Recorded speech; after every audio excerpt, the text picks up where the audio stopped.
Hello, happy Monday.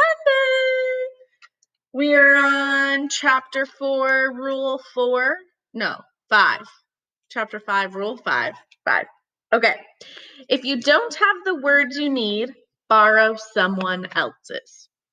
At home, I lined Jason's blank cards on my desk, ready to draw. But choosing words is harder than I thought.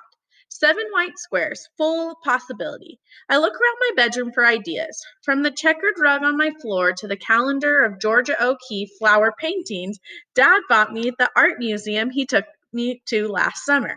That's my dream, to be an artist and have people gasp when they see my paintings, like I do on the first day of each new month.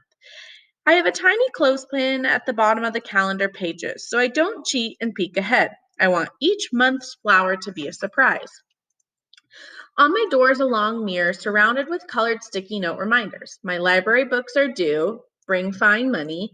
August 8th is Melissa's birthday. Remember, it takes 7 to 9 business days for mail to get to California. Plan ahead. And even a few reminders left over from school.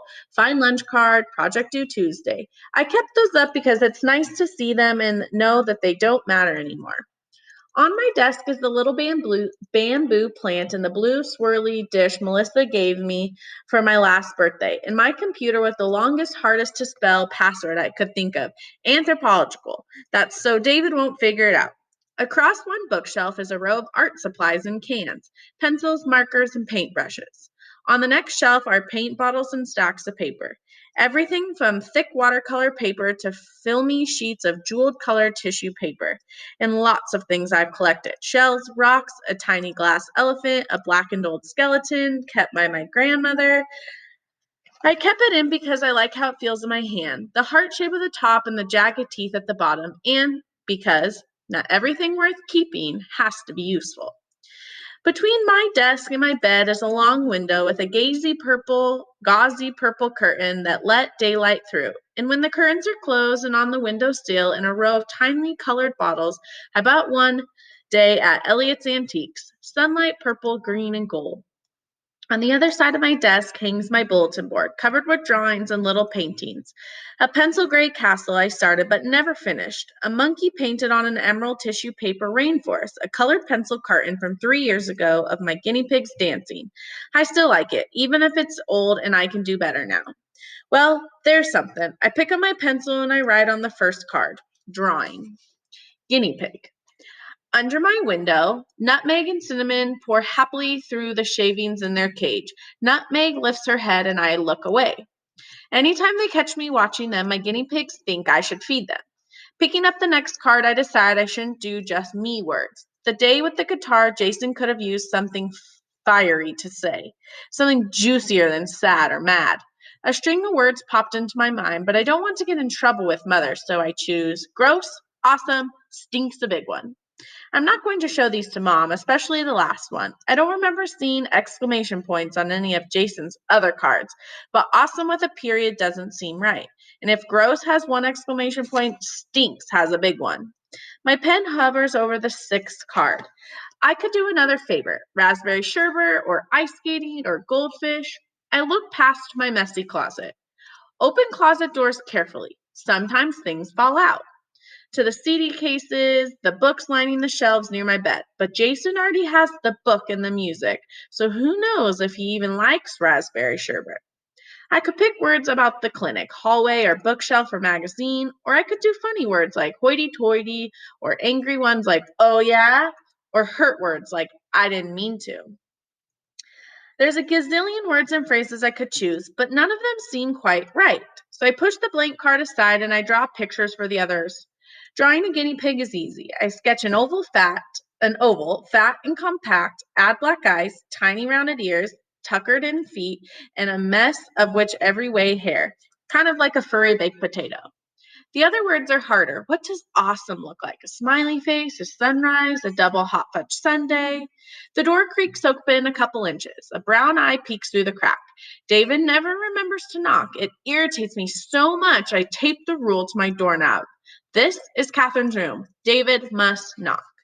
No toys in the fish tank, he says. I pull forward one of the 2 blank cards and write in big block letters, unvetted, sharp corner, David's word, rule. By the time I get to the living room, David's already crouched in front of the fish tank, his smiling face reflected in the glass. Out of the window behind the aquarium, I see Mom in the yard, talking to the mailman. In the fish tank, one of my old Barbie dolls is in the gravel, her arm raised in a friendly wave, as though she spotted Ken across the living room. And don't forget the scuba equipment, darling, she's probably saying. Barbie's pink lipstick smiles beams through the water, her long hair floating around like a tangle of white blonde kelp. The goldfish nibble on it, and the Barbie, queen of the fishes, waves cheerfully. The goldfish are used to David dropping strange things into the tank.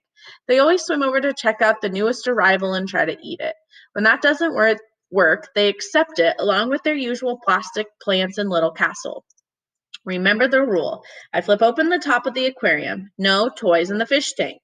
David nods, but I am not fooled. He may not buy into the fish tank rule, but he's got his own one down. If you want someone to leave you alone, agree with her. You can only put things in here that belong, I explained, like stuff you buy at the pet store. That's all that goes into the tank. David leans in for a closer view as I pull up Barbie up from the water. Willpower's trying hard not to do something that you really want to do, said Frog. He glances to me, hopeful. Mom says David will never learn to talk right if we keep letting him borrow words, but his face is so full of please. I say, you mean like trying not to eat all these cookies? Asked Toad. Water from Barbie's hair trickles down my arm as I hold her over the fish tank, waiting for the dripping to stop. Through the window, I notice Mom's gone and the girl next door is in her yard with Ryan. He points at my house and the girl spins around. She waves. I drop Barbie to wave back. No toys in the fish tank, David cries. It's wet. It's okay, I say out of the corner of my mouth. It was an accident. We'll get her back out. Ryan keeps talking, his hands moving like he's explaining something. I hope he isn't saying things about me, especially not how I yell at him when he calls David retarded on the bus. But her wave didn't seem like a making fun wave. It seemed more of like a hi. Wet, David yells again. Glancing to David, I see his pants wadded up at his feet. I jump in front of the window to pull the curtains closed. David, go find Mom now. I have a pants rule too. Pantsless brothers are not my problem. All right, you guys have a fantastic Monday, and we'll see you tomorrow during Zoom. Bye.